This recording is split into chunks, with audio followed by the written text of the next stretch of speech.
you study Vedanta Sutra, that is not the proper way.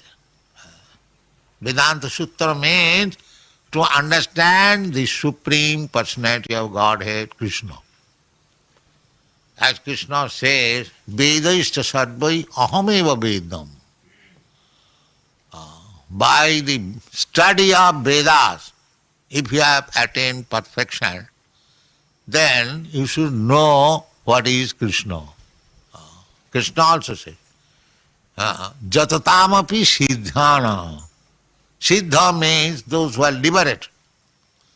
Liberated means those who have no more the bodily concept of life. They are called liberated, Brahma Bhuta. Prasannatma. So long one is in the bodily concept of life, he is conditioned. He is conditioned, he is not liberated. And when one understands fully that he is not this body, he is pure soul, aham brahmasmi, when he realizes, then that stage is called liberated. The liberated stage is not final. If you simply understand that you are not this body, you are spirit soul, that is not sufficient. You must act as Brahma. You must act as Brahma, then you will stay. The Brahma Bhuta Prasannatma na sochati na kankati samas sarveshu bhutesu madbhakti lavati param. So bhakti is attainable for the liberated person. Bhakti is not for the conditioned soul. Bhakti is for person who are already liberated. How it is possible? Yes, it is possible. Krishna says, Mancha vyabhicharini bhakti yogena jasevati.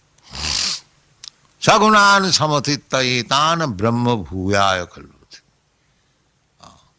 If you engage yourself in devotional service, savanam kirtanam vishnu smaranam padasevanam archanam bandhanam dasam sakham atmanivedanam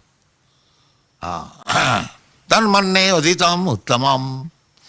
One who is engaged in this 9 different processes of devotional service, the first beginning is Sravanam, hearing.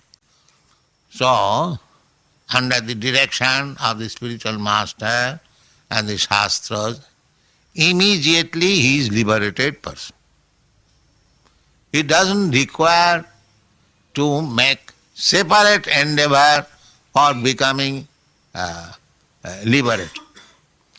Because immediately he engages himself in devotion, mancha abhyavichar, unfailing, strictly, dhirabrata. Satadam kirtantam mam jatantascha dhirabrata. Firm conviction that I am engaged in Krishna's service. I am now free from all material contamination. Dhirabrata. So one has to do it. This is Tattva Gyan. Tattva Gyan, here it is said, Tattva Marga Agra Pradarshana. This is Tattva Gyan. Of course, as it is said in the Srimad Bhagavatam, Brahmeti Paramatmeti Bhagavaniti Sabdat. The absolute truth are differently understood according to the different position of the student. The absolute truth, some of them understand that absolute truth as impersonal Brahma, and some of them understand the absolute truth as localized Paramatma. And some of them understand the absolute truth as the Supreme Personality of Godhead, Krishna or Vishnu. They are not different. Brahma, Paramatma, and the Supreme Personality of Godhead, they are one. They are simply different phases.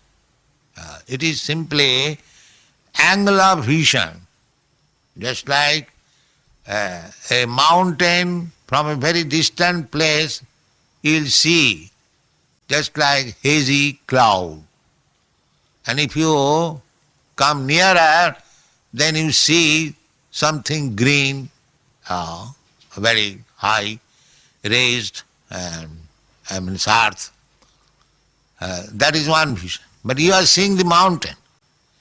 From the distant place you see it is hazy cloud. As you come nearer, you see something green. And if you actually enter the mountain, you will find there are so many houses, so many trees, so many animals. The vision is the same mountain. But on account of my different position, I see hazy cloud or something green or something animated. But the final stage is the varieties. A mountain, there are so many trees, so many animals, so many men, so many houses, variety. So, the absolute truth is not without varieties. That is spiritual variety. That is not material variety. But the Mayavadis, they think that because they are seeing the absolute truth from distant place, far away, they think that in the absolute truth there is no variety. As soon as there are varieties, it is material. That is their misunderstanding. No. The absolute truth is described in the Brahma Samhita.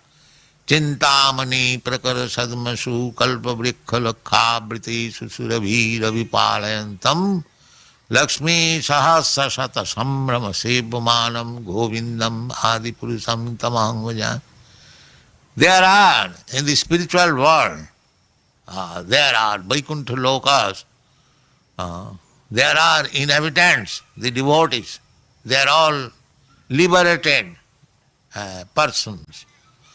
They are akhara, they do not fall down. Khara, akhara. We are kharas, we have fallen down in this material world. But there are devotees in the spiritual world, in the Vaikuntha loka, they never come down. Never come down in this material world. But they are also persons like us, but eternal persons with full knowledge and life of blissfulness. There is the difference between them and us.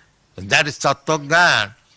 Unless we understand the varieties of the absolute truth, if we simply stick to the indefinite, impersonal feature of the absolute truth, then there is chance of falling down. Generally they fall down.